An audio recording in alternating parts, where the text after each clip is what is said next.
proximal, que es, si no me equivoco, de la riñón, los túbulos. Mire, esto es lo normal, ¿eh? Esto es los túbulos con torneos proximales que son microvelocidades, que son estas proyecciones. Miren las figuras de los túbulos, ¿no?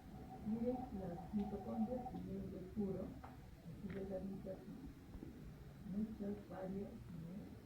Y acá parte del núcleo, con un borde, como una membrana muy bien entera, completita. Y miren lo que sucede cuando las células se hinchan. Primero, las microviosidades se pierden, ¿no? Y quedan como loculaciones que yo le llamo de esta manera. Y también miren lo que le pasa a los mitocondrios. Miren lo que hacen los mitocondrios y miren lo que resulta acá. Están mucho más pálidas, más grandes también. Y ocupan pues toda la parte del citoplasma, la mayoría de ellos. Esto resulta como una característica de infección celular. Y miren lo que pasa si este daño continúa y se vuelve una lesión del núcleo irreversible. Se pierde la membrana, miren, no hay límite de las células, ¿no? Las mitocondrias están sumamente, ¿no?, incrementadas de tamaño, ¿no?, mucho más grandes, ¿no? Y un poco acá, miren, parte de la célula se pierde, ¿no? Y el núcleo, miren el núcleo cómo está. Y como una especie de muestra que ya nos están diciendo que hay daño. Esto es una microscopía electrónica de una célula que ya está en microbios. Y miren, esto también es una forma de infección celular, pero que está sucediendo en el sistema, ¿no? Y acá nos dice, la leyenda nos dice, que es una degeneración llamada valorizante. Esta es una lesión de una enfermedad que se llama estomatitis papular. Esta es la mejor edad de una vaca. Y pueden ver que las células infectadas por algunos tipos de virus, como el virus, como el virus de la estomatitis papular, no pueden regular su volumen y se hinchan en determinadas etapas de la infección. Miren cómo están hinchadas las células. Miren el tamaño que tienen. Algunas aquí, como estas que están acá, ya se han roto, porque han llegado al extremo y se rompen. Y todavía conservan su núcleo. Miren, pero además de los núcleos hay otros, miren, otras estructuras que se ven acá, como esta que está en el citoplasma, esta otra, que después la vamos a ver, pero que se llaman los cuerpos de inclusión. Miren, esta es la mucosa oral de una vaca, recuerden que es cornificada, si no me equivoco, claro, así es, ¿eh? Y miren las células. Esta es una forma también de hinchazón celular, pero al extremo. Tanto, por eso tiene un nombre, ¿no? ¿Cómo le llama? Balonizante. Parece un balón que ha sido inflado hasta el extremo, ¿no? Y que miren, de alguna cosa. ¿Y esto es producido por qué? En este caso, por un agente, ¿sí o no? En este caso, por un virus, un poxvirus. Como pueden ver, la hinchazón celular puede producirse por hipoxia, pero también puede producirse por un agente infeccioso, que en este caso es el virus, la estomatitis papular. Bien, entonces, tenemos dos tipos de lesión reversible, la hinchazón celular y la esteatosis, ¿sí o no? Ahora vamos a hablar acerca de la lesión celular de tipo irreversible.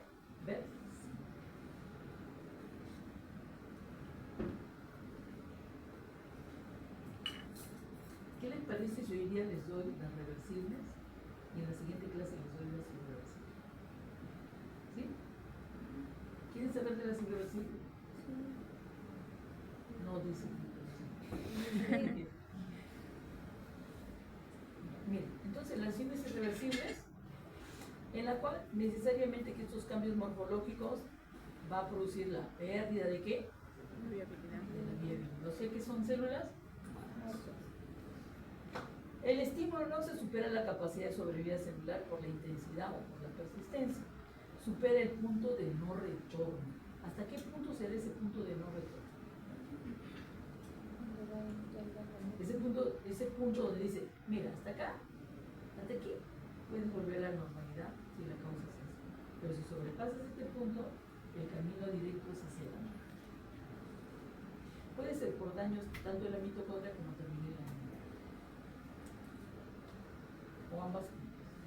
Bueno, y la muerte celular significa ¿qué cosa? La muerte patológica que se llama necrosis o la muerte fisiológica que se llama apoptosis.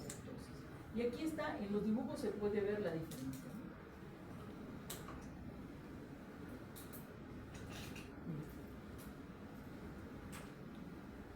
Si es reversible, se recupera. Bueno, ahí está.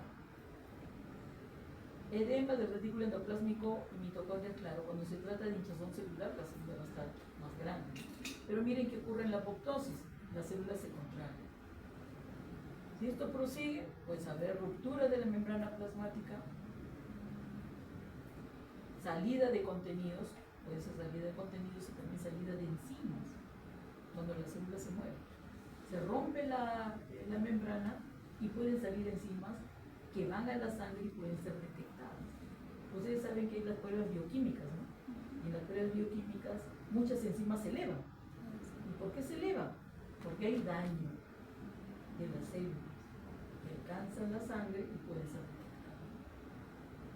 Y cuando se eleva la ALT, la no sé cuánto, dice, hay daño hepático, puede haber daño renal, o puede haber daño de los conductos, dicen, ¿no? Porque eso es lo que sucede. Si daña la célula, permite que salgan las enzimas que pueden ser detectadas. En la apoptosis, miren, en la apoptosis la célula se contrae, la célula se puede dividir, se puede fragmentar, pero cada fragmento siempre conserva ¿qué cosa? La membrana. En una apoptosis, la membrana nunca se da, por más que se fragmente. ¿Cómo le llaman? Los cuerpos apoptósicos, y siempre conservan la membrana. Y la célula o los restos pueden ser fagocitados por los macrófagos o también pueden ser fagocitados por las propias células que están aquí cerca.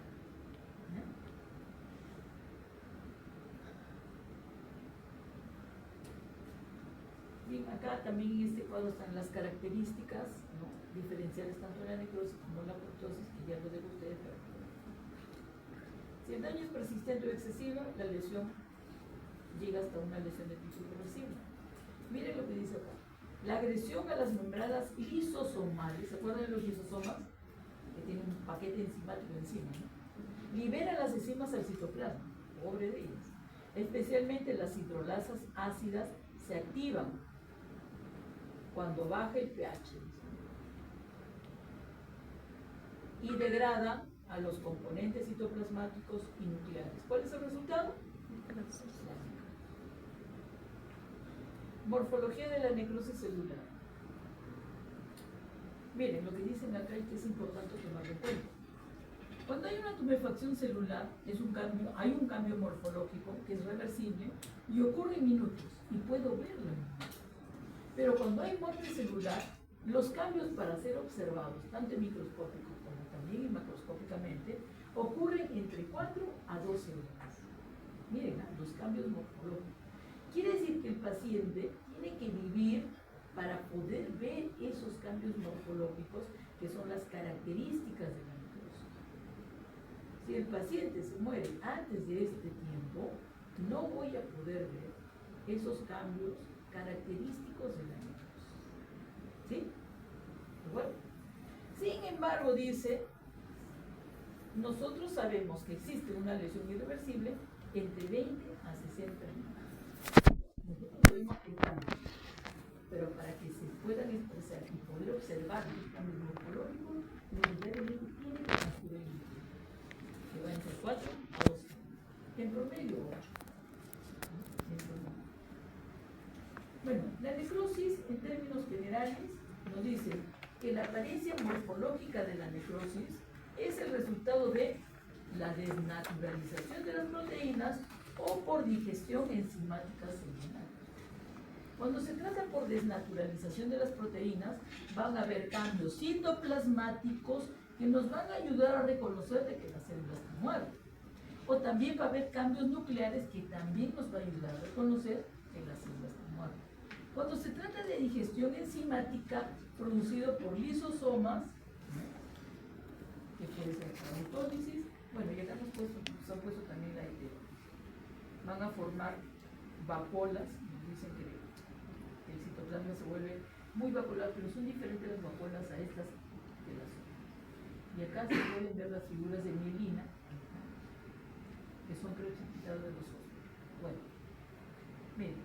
Vamos a ver, ¿cuáles son esos cambios citoplasmáticos y esos cambios nucleares que nos ayudan a reconocer que las células están muertas? Miren, en el citoplasma nos dicen que la eosinofilia, o sea, ese rosado que muestra el citoplasma, está mucho más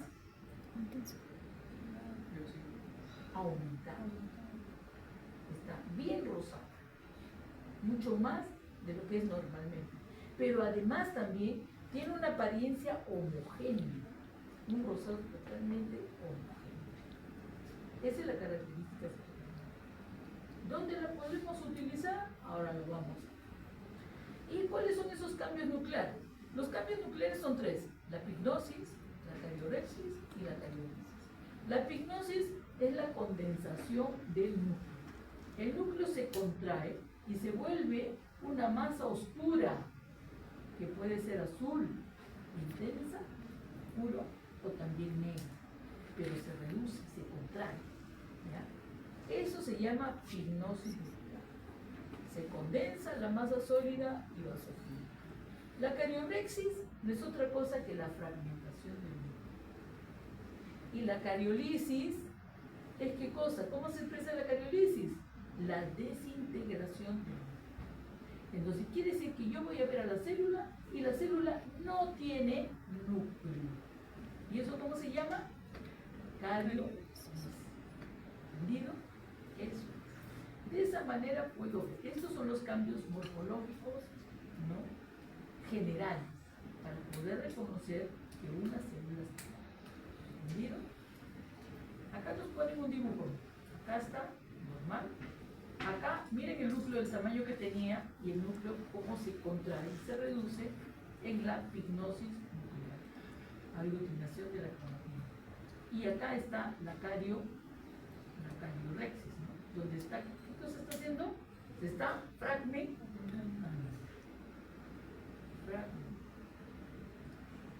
Muy bien, y acá nos ponen esta foto. Parece que es el riñón. Y vamos viendo, miren cómo deben de notar los núcleos normalmente. Así se notan los núcleos. El nucleolo también se nota. Pero miren acá, donde están indicando las flechas. ¿Qué pasa con el núcleo? Una mancha contraída, ¿no? Pequeña y contraída. Estamos hablando acá en este caso de ¿qué? Pignosis. Y miren, ¿qué pasa en este túbulo? ¿Reconocen algún núcleo? No. Cuando veo la célula sin núcleo, a eso le voy a denominar cario.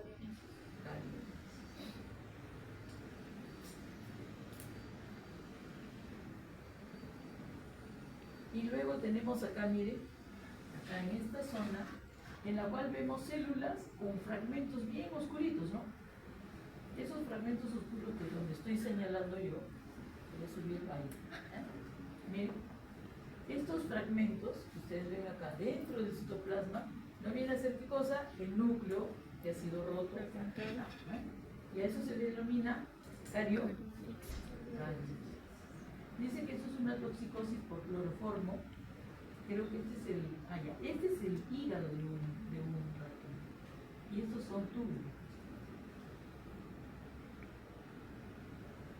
La necrosis. Esto es lo que presenta el libro de anatomía patológica por Steven Silowe. Y presenta, por eso Steven Silowe a veces es bonito porque te pone esto. Te pone el dibujo, te pone la microfotografía y te pone, ¿no?, la explicación. Eso es lo normal. Ahí está la célula también acá, no es un núcleo normal. Pero ¿qué pasa en el núcleo epignotico? Miren el núcleo que ha pasado. Se ha contraído siempre. Y el núcleo siempre es basófilo, debería ser más morado. ¿Y qué pasa acá en estas células? También, ¿no? El núcleo, como era más grande, ahora está más grande. Y luego sigue esta donde nos indica que hay una cariorexis. Y lo mismo acá, ¿no? Los núcleos están fragmentados dentro de las células, ¿no? Y a eso se le llama cariorexis. O quizás una célula sin núcleo, que también acá vemos en la microfotografía estas células que carecen de núcleo, a la cual denominamos cariolisis. ¿Cuáles son esos tipos morfológicos de necrosis? Tenemos tres principales. Yo siempre digo que hay tres principales. ¿Cuáles son? La coagulativa, la licuefactiva, o también llamada colicoactiva, y la necrosis gaseosa. Esas son las principales. Aunque también se menciona a la necrosis de la... Y como ven, la que le sigue no tiene número, ¿no? No tiene un asterisco. ¿Y qué dice?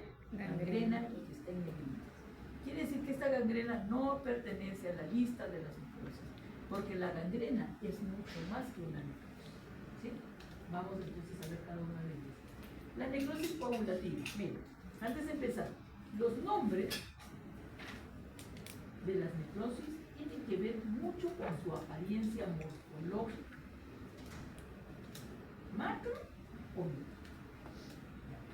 Entonces dice, cuando digo una necrosis coagulativa, quiere decir que se está coagulando, ¿no? Y que generalmente la coagulación puede venir por desnaturalización. Entonces dice, se produce la desnaturalización de las proteínas, tanto estructurales como ¿qué? Como las enzimas. Entonces quiere decir que las enzimas no van a poder funcionar, ¿sí o no? Porque sean desnaturalizadas. Y por lo tanto, esta desnaturalización va a bloquear ¿qué cosa? La proteólisis celular.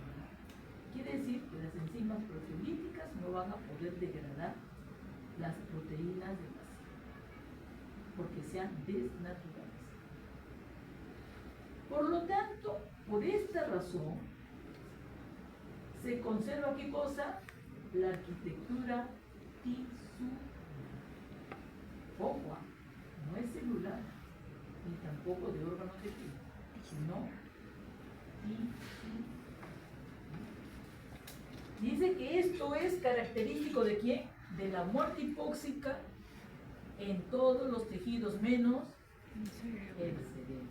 Y acá te ponen una imagen microscópica de campo o de panorama, en la cual te indica, mira, acá hay una, donde está la flecha, hay una zona que está bien rosada, ¿no? Teñida intensamente. Y nos dicen que eso corresponde a las células que están en necrosis.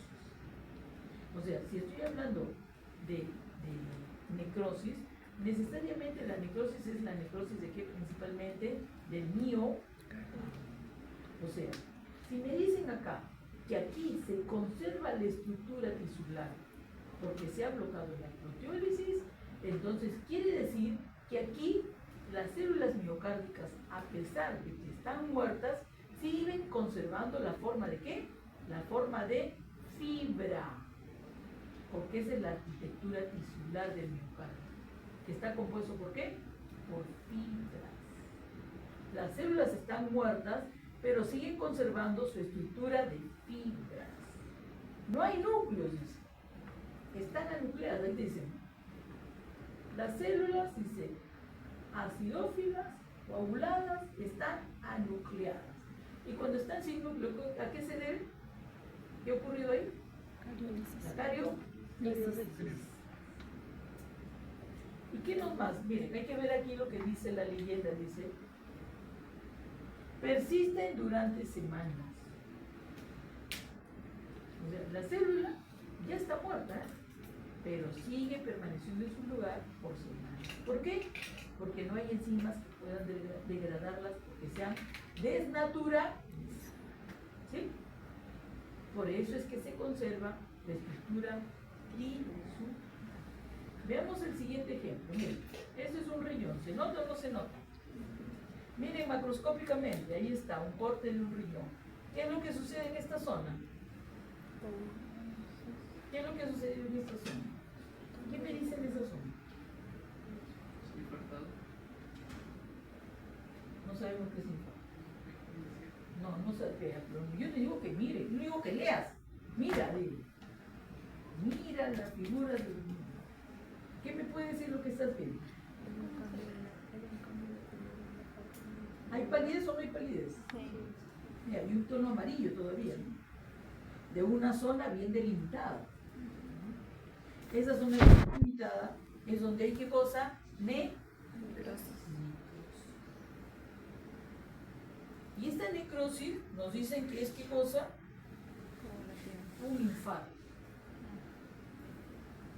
Esa es la imagen macroscópica de una necrosis de tipo coagular. que la célula se muere y sigue permaneciendo, conservando su estructura ¿qué? Tisular. ¿Y cuál es la estructura tisular en el riñón? Principalmente lo que más abunda son los túbulos.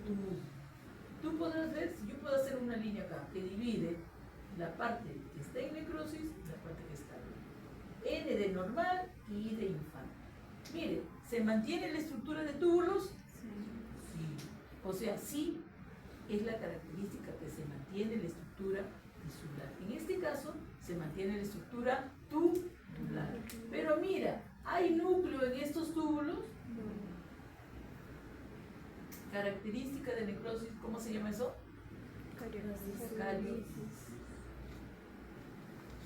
¿Y qué tipo de necrosis es? Coagulativa. Acá hay otro riñón, pero este es riñón lobulado. ¿A qué especie pertenece el riñón lobulado? A un bovino. Se notan también las zonas, miren, pálidas, ¿sí? Palidez, que corresponden a qué cosa? A una necrosis. Y aquí están, el riñón de este. Ahí está, miren, estos son los túbulos que todavía tienen núcleos, las células, pero miren este. ¿Se mantiene la estructura tubular? Sí, pero las células no tienen necrosis. La necrosis licuefactiva. ¿Quién nos dice la necrosis licuefactiva? Recuerden, el nombre tiene que ver mucho con la apariencia de la necrosis. ¿Qué significa licuefactiva? Viene de licuar. ¿Qué significa licuar? ¿Convertirlo en qué? En líquido, ¿no? Algo que ha sido sólido, probablemente. Tu juguito de papaya, de fresita, las fresas que eran así todo rojitas, no se vuelven líquidas. Así es la necrosis licuefactiva. ¿Dice? Cualquier causa, la licuefacción digiere completamente a las células muertas. A las células muertas. Es la transformación del tejido en una masa viscosa líquida. Recuerden que esta forma de necrosis no es que se vuelva líquida como el agua, pero se densa, y necesariamente tiene que ser. Pero también nos dice que hay dos tipos de necrosis licuefactiva: la autolítica y la heterolítica. La autolítica, ¿dónde sucede? En el sistema nervioso central. Los infartos en el sistema nervioso central, dice, produce una necrosis por licuefacción debido a su composición estructural rica en líquidos. Y la otra, la heterolítica, sucede cuando dice en infecciones bacterianas, focales, ¿entendido? Infecciones bacterianas, que estimula la acumulación de células inflamatorias. ¿Qué tipo? Neutrófilos. La acumulación de neutrófilos. Frecuentemente el material líquido es amarillo cremoso y denso. ¿Quién no conoce la pus? ¿Nunca ha visto la pus? ¿O sí han visto la pus? Todos hemos visto. La pus es un ejemplo de necrosis licuefactiva producida por bacterias. ¿Y las células inflamatorias quiénes son? Neutrófilos. Muy bien, pero ojo, tenemos dos tipos: la heterolítica, que sucede en el sistema nervioso central, la autolítica en el sistema nervioso central, y la heterolítica producida por bacterias. Ahora, quiero que pongan atención a eso. Este cerebro es un cerebro de humano. Recuerden que en los cerebros humanos se da mucho los infartos en el cerebro que tienen como causa la ateroesclerosis. Ahora quiero que pongan atención en ello. Fíjense en esta zona, toda esta zona, que sufre alteración, sí. Miren lo que está bien. Sustancia gris, ¿sí? Sustancia blanca. Sustancia gris, sustancia blanca. Acá, ¿se puede diferenciar la sustancia gris de la sustancia blanca? No. Entonces quiere decir que toda esta zona está ¿en qué? En necrosis. Pero la única que ha hecho necrosis licuefactiva es esta zona donde ven una depresión. ¿Ven eso? ¿Ven ese hueco? ¿Qué ha pasado con el tejido muerto? Se ha licuado.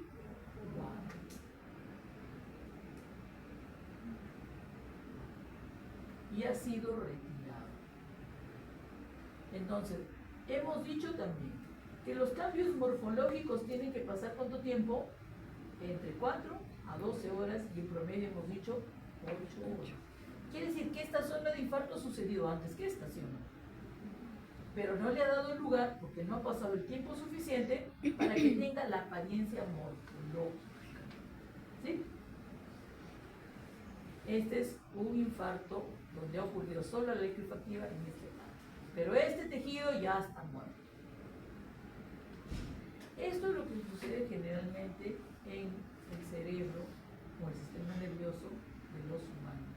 En los animales es difícil que se produzca un infarto en el cerebro, salvo en el gato. Hay un síndrome, una enfermedad de la cual le provoca eso. Ahora, miren en los animales. Este es el cerebro de un ternero que sufría de deficiencia de vitamina B1, que es la tiamina. Miren, y estos espacios, ¿ven esos huequitos? Que está entre la corteza, entre la sustancia y la sustancia blanca, acá también, son zonas de necrosis por deficiencia de esta vitamina. Y provoca estas zonas de necrosis, en la cual también ha sido transformado en líquido y se ha perdido el líquido, se ha reabsorbido el líquido y lo único que queda es ese espacio. Esa es la visión macroscópica de una necrosis de tipo liquefactiva, producido donde en el cerebro por deficiencia de ¿qué? Tiamina. De vitamina B1 o tiamina. Esa es la imagen macroscópica de una necrosis liquefactiva de tipo autolítica. La microscopía es esto, ¿no? Son zonas en las que también hay espacios. Si es pequeña se puede llenar de las células de la glía, pero si es abundante, solamente lo único que me va a quedar es un espacio, así como acá, ¿no? Y algunas células. Eso es lo que queda de una liquefactiva. Como el líquido no se puede contener, el líquido discurre o el líquido es eliminado. Pero en cambio la heterolítica, mire, un caballito que está eliminando pus por los hollares. O esta, ¿no? Que es un cuerno uterino, que le han hecho un corte y ha comenzado a salir la pus porque se estaba acumulando en los cuernos. ¿Cómo le llaman? Pero estamos diciendo también que además de ser un líquido viscoso, de color crema, amarillento, verdoso, entonces este es producido principalmente por las bacterias. Y también intervienen ¿quién? Los neutrófilos. ¿Sí? Y esta es la imagen microscópica, donde todavía aquí puedo ver a los neutrófilos y los puedo identificar. O como acá, que es una microfotografía de un absceso en el cual estas zonas más oscuras es donde está ocurriendo ¿qué cosa? La licuación del tejido, donde no se puede reconocer absolutamente. Y estas células que están acá son los neutrófilos. Entonces quiere decir que para una necrosis de tipo licuefactiva heterolítica tengo que reconocer ¿a quién? A los neutrófilos. Muy bien, ahora vamos a la tercera y última. Bueno, las tres principales, la necrosis gaseosa. Y hemos dicho, ¿no? El nombre siempre tiene que ver con ¿qué? Con la apariencia, tanto macro como micro. En este caso, tiene que ver con la apariencia macroscópica. Gaseosa, ojo, viene de caseína. La caseína es la proteína ¿de quién? De la leche. La caseína se precipita para formar ¿qué cosa? El quesito. Si tú le pones algo ácido a la leche, ¿qué es lo que va a suceder? Que vas a precipitar a la proteína. ¿Y cómo se precipita la proteína? Se forman grumos, ¿sí o no? Entonces la leche está cortada, porque está grumosa en vez de estar líquida. Si lo pones en un colador, todos los precipitados se van a quedar en el colador, ¿sí o no? Y tienen forma de gránulos, ¿no? Así, precipitados en forma de gránulos. Así es la necrosis gaseosa. Por eso le llaman gaseosa. Pero mira lo que dice acá y vamos a tratar de reparar el daño. Deriva de la apariencia macroscópica blanca en forma de queso. Pero ¿qué no es en forma de queso? Sino en forma de los grumos del queso. Ahora, mire, ¿qué haces con los grumos después que se corta la leche? Después que tú mismo tratas de cortar la leche. No agarras los grumos y los comienzas ahí a comprimir hasta que solamente me queda grumo, ¿sí o no? Y tú sigues comprimiendo y le sacas todo el líquido, ¿qué es lo que te va a quedar? Tu queso. Eso es tu queso. Entonces, esta forma grumosa, así, de esa forma grumosa, es la necrosis gaseosa, macroscópicamente. Ahora dice que es blanca, es algo amarillento, ni siquiera es blanca. Pero nos dicen además que se presenta, ¿qué dice? ¿En focos de qué? De infección por la tuberculosis. Principalmente. ¿Qué más nos dice? Microscópicamente, esto es macroscópicamente, ¿sí? Grumosa, en forma del queso, del requesón, que se desmorona. Microscópicamente nos dicen, aparecen, miren, residuos granulares amorfos, compuestas por células fragmentadas, coaguladas. ¿Cómo estará el citoplasma? El citoplasma siempre es acidófilo, tendrá restos citoplasmáticos entonces. Y gránulos amorfos, que tienen distintas formas. Inclusive también puede encontrar hasta restos. ¿Qué más nos dicen? Ah, mire, una característica de lo que le dejamos pasar. La arquitectura que dice está completamente alterada. Quiere decir que si yo veo la necrosis gaseosa microscópicamente, yo no sé de qué órgano se trata. Lo mismo sucede con la necrosis liquefactiva, ¿sí o no? Si todo se licúa y solamente ves la necrosis, no vas a saber qué se trata. Sin embargo, cuando te doy la muestra, no solamente está la necrosis, sino está el órgano en zonas que todavía no. Y por eso lo vas a reconocer. Pero si tú miras solamente la necrosis, no vas a reconocer. En la única donde reconoces qué órgano es o qué se está conservando es la necrosis, ¿cuál? Ni la colectiva, ni la gaseosa, no se puede reconocer porque altera completamente la arquitectura tisular. ¿Cómo se ve? Aquí te pone. Este es un pulmón de un bovino, que cada una de estas cosas son unas formas inflamatorias que producen la tuberculosis. Y en el centro de cada foco inflamatorio se encuentra la necrosis gaseosa. Microscópicamente, mira, estos nodulitos pequeños que tú ves, es esto. Y aquí en el medio de esto, ¿qué cosa es eso? La necrosis gaseosa. ¿Quieres verlo mejor? Creo que cayó otra vez. Esa es la necrosis gaseosa. Células, dice, fragmentadas, ¿sí o no? Coaguladas. Toda esta sustancia rosada que tú ves, ¿qué cosas son? Las células que se han formado. Todo lo ácido. Y todo esto oscuro que tú ves acá son los restos nucleares. Ahora dime, ¿reconoces en qué órgano estás? Estás viendo la necrosis. Entonces, se cumple con lo que dice la bibliografía, ¿no? La arquitectura tisular está alterada. ¿Sí? De 40X. Esto es lo que sí.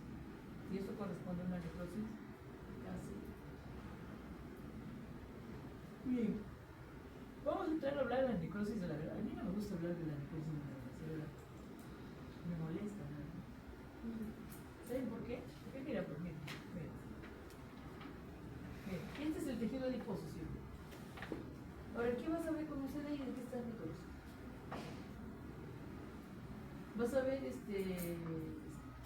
puedes ver acidofilia citoplasmática, puedes ver pignosis nuclear, puedes ver cardiorexis, puedes ver cardiolisis. ¿Qué puede ver? Nada. Pero felizmente ocurre algo.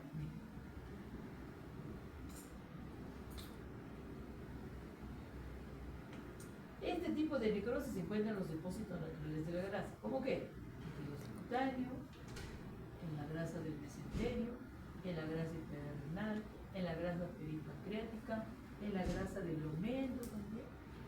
¿Y qué es lo que sucede? Dice, ¿no? Dice que esto puede suceder por una lesión directa del parénquima. Bueno, puede ser por lesión directa de qué? Directa de la grasa, por traumatismo. Pero puede ser también que esta necrosis grasa es por digestión enzimática. ¿Y a esas enzimas? El páncreas. Imagínate que el páncreas sufre un traumatismo. Si el páncreas sufre un traumatismo, los acinos pancreáticos se rompen y pueden liberar todo su paquete enzimático. Pero principalmente, ¿cuál? La lipasa. ¿Y qué va a hacer la lipasa? Va a degradar ¿a quién? A los adipocitos que están alrededor de ella, que hay microcitos, porque hay grasa por el páncreas. Y entonces las lipasas liberadas digieren las paredes de los adipocitos y liberan ácidos grasos como el mesero. Pero esto, como es ácido, se tiene que equilibrar y por eso viene y se combinan con los fosfatos de sodio o los fosfatos de calcio. Y ocurre, bueno, una saponificación. Y justamente por esto, por este fosfato de calcio, yo puedo reconocer que las células de los adipocitos están en necrosis. ¿Por qué? Porque se calcifica. ¿Quién se calcifica? La membrana. O por traumatismo también, que se rompen las membranas, y eso es lo que vemos. Miren, macroscópicamente se ve de esta forma. Miren, esta es la grasa perirrenal de un riñón lobulado que pertenece al bovino. Miren, se vuelve blanquecina y de aspecto de tiza, o también le llaman yesoso. ¿Y eso por qué? Por la calcificación. Microscópicamente yo me voy a dar cuenta, eso es lo normal, y yo me voy a dar cuenta porque los adipocitos están rotos, pero además de estar rotos, la membrana se vuelve morada por el calcio. Y nada, eso es todo lo que sé. Y para terminar, hablemos de la gangrena. La gangrena, dice, ¿por qué no es considerada una necrosis la gangrena? Porque la gangrena es el resultado de necrosis ovulativa más que infección bacteriana, que se superpone. Estas bacterias generalmente son bacterias sapróficas. Quiere decir que estas bacterias sapróficas van a comenzar, ¿a qué cosa? Van a comenzar a degradar al tejido muerto. ¿Y cómo se llama ese proceso que las bacterias degradan un tejido muerto? Se llama el proceso de putrefacción. Pero no estamos viendo un animal muerto, estamos viendo un animal vivo, que parte de su cuerpo, de su tejido, de sus órganos, está entrando en gangrena. ¿Sí o no? Ahora, hay dos tipos de gangrena principalmente. Tenemos la gangrena húmeda y la gangrena seca. Dice que hay otra forma especial de gangrena que es la gaseosa y olina. Ahora vamos a ver la gangrena seca. Se caracteriza por desnaturalización de las proteínas celulares con conservación de la forma celular básica. Aquí dice, hay muerte de tejidos caracterizada por el endurecimiento y desecación de los tejidos debido a una presión arterial. Los procesos de putrefacción son mínimos, casi no hay mal olor, ¿no? Pero ¿qué es lo que está sucediendo? Que la deshidratación o la desecación es mucho más rápida que la putrefacción. Por eso, cuando hay gangrena seca, ¿qué pasa con el tejido? Se seca, ¿sí o no? Y se reduce. Ejemplo, la caída del cordón umbilical. ¿Has visto la caída del cordón umbilical de los perritos, de los gatitos, de los terneros? Se forma como un hilo negro, ¿no? Seco, y que solito se cae. Lo mismo puede suceder con las colitas de los cerdos. Cuando los cerditos están hacinados, los lechones, comienzan a morderse las colas. Y tienen unos dientes más finos, ¿no? Que pueden hacerse daño a las arterias coxígeas. Si se hacen daño a las arterias coxígeas, ya no hay quien irrigue la colita, la terminación de la colita, donde está la mordida hasta la terminación. Entonces, ¿qué es lo que sucede? Como el tejido es un tejido bastante delgadito y no hay mucho, en el ambiente se tiende a deshidratar. Se deshidrata. Hay proceso de putrefacción, pero más es la deshidratación que el proceso de putrefacción. Por eso se le llama la momificación. Y la colita se torna también así un hilito negro, que el lechoncito está cambiando, se le cae. Como estos lechones, ¿no? Ya se le cayeron, queda un pedacito de mirar colita. El tejido se presenta seco, los tejidos estudios tienen un color que va de negruzco a verde negruzco, las áreas afectadas con mayor frecuencia y con gangrena seca son las extremidades distales, las colas, las orejas, no, la mamá. Miren, y la gangrena húmeda, acá sí hay una necrosis colicoactiva que resulta de la acción de las enzimas que digieren las células y las transforman en un tejido. La combinación de muerte de tejidos mal perfundidos más infección polimicrobiana con participación de genes aerobios o fusobacterios, que son bacterias necrófitas, que llevan a la producción de un exudado de espécimen. La lesión puede ser a nivel de la piel debido a un vendaje apretado o un tracto intestinal o a nivel pulmonar. Vamos a ver. Esta es la húmeda. Miren, por ejemplo, esta es una glándula mamaria que ha sufrido una inflamación que le ha provocado necrosis. Esta necrosis ha llegado hasta la piel, porque todo está en necrosis, y ha sido invadida por las bacterias acuosas. Y ya han comenzado los fenómenos de putrefacción. ¿Y por qué nos damos cuenta? El color que tiene es un color violáceo oscuro, ¿no? Miren yo que son como así. Y además el olor